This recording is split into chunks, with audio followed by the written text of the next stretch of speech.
Vamos a analizar este circuito. Este circuito consta entonces de un interruptor, tres resistencias de 6 ohmios y un capacitor de 250 milifaradios.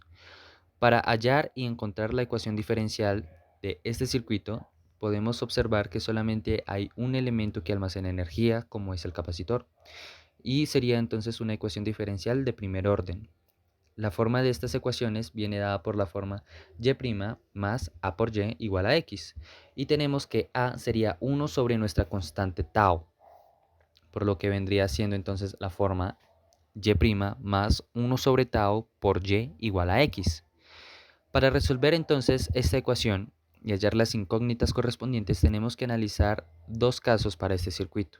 El primer caso sería con el interruptor abierto. Si el interruptor está abierto, entonces no hay flujo de corriente por este camino, por lo que lo podemos despreciar del circuito. El voltaje del capacitor sería entonces el voltaje respectivo a la resistencia de 6 ohmios que se encuentra en la parte derecha. ¿Sí? Estas tres resistencias están conectadas en serie a la fuente, por lo que a cada resistencia le corresponde un mismo valor de voltaje. Por lo que si la fuente nos entrega 12 voltios, cada resistencia tendrá 4 voltios de carga.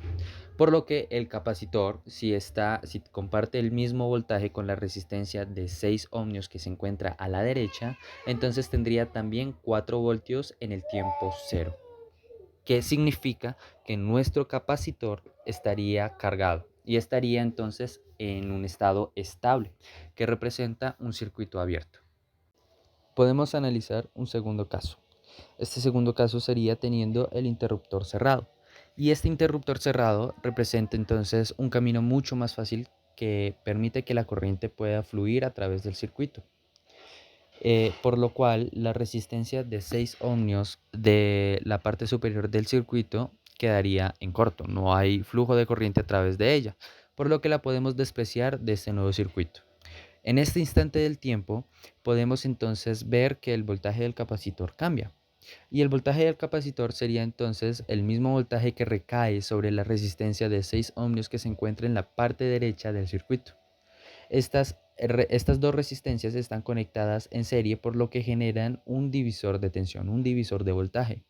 Como el valor de las resistencias es el mismo, entonces a cada resistencia le va a llegar un medio del voltaje que entrega la fuente, por lo cual la resistencia de 6 ohmios que comparte el mismo voltaje con el capacitor sería 6 voltios en ese instante del tiempo. Podemos analizar el circuito a través de nodos. Planteamos el nodo A y el nodo B y analizaremos el circuito a través del nodo B. La ecuación del nodo B sería I1 más IC igual a I2. En I1 e I2 podemos aplicar ley de Ohm, por lo que el voltaje de estas dos resistencias sería la diferencia de voltajes entre dos nodos. En I1 sería el voltaje en el nodo A menos el voltaje en el nodo B, y en I2 sería el voltaje en el nodo B menos 0. Por lo que nuestra ecuación quedaría BA menos BB sobre 6 más IC igual a BB sobre 6.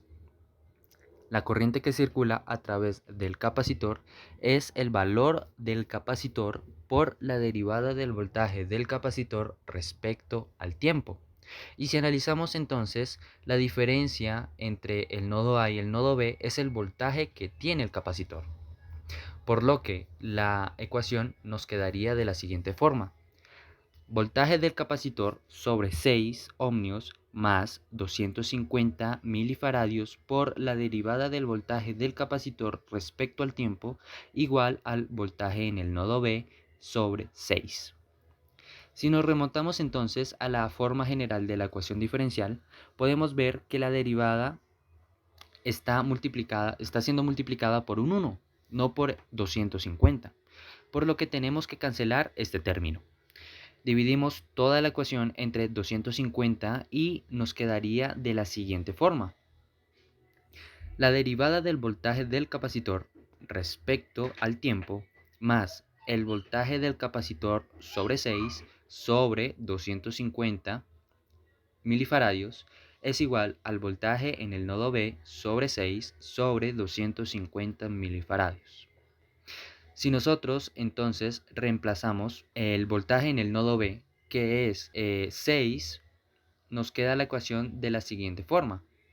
La derivada del voltaje del capacitor más el voltaje del capacitor sobre 6 sobre 250 milifaradios es igual a 6 sobre 6 igual sobre 250 milifaradios. Este 6 sobre 6 me representa entonces un 1, que sería igual entonces a decir 1 sobre 250 milifaradios. Esta constante tau sería de 4. Si nosotros analizamos el comportamiento del capacitor, nos damos cuenta de que este se carga, pasa de 4 a 6 voltios, por lo que la solución a la ecuación diferencial cuando el capacitor se carga está dada por la forma 1 menos Euler elevado a la menos A por T, donde A, como dijimos en el principio, sería 1 sobre nuestra constante tau. Reemplazamos esto y nos quedaría 1 menos Euler a la menos T sobre tau.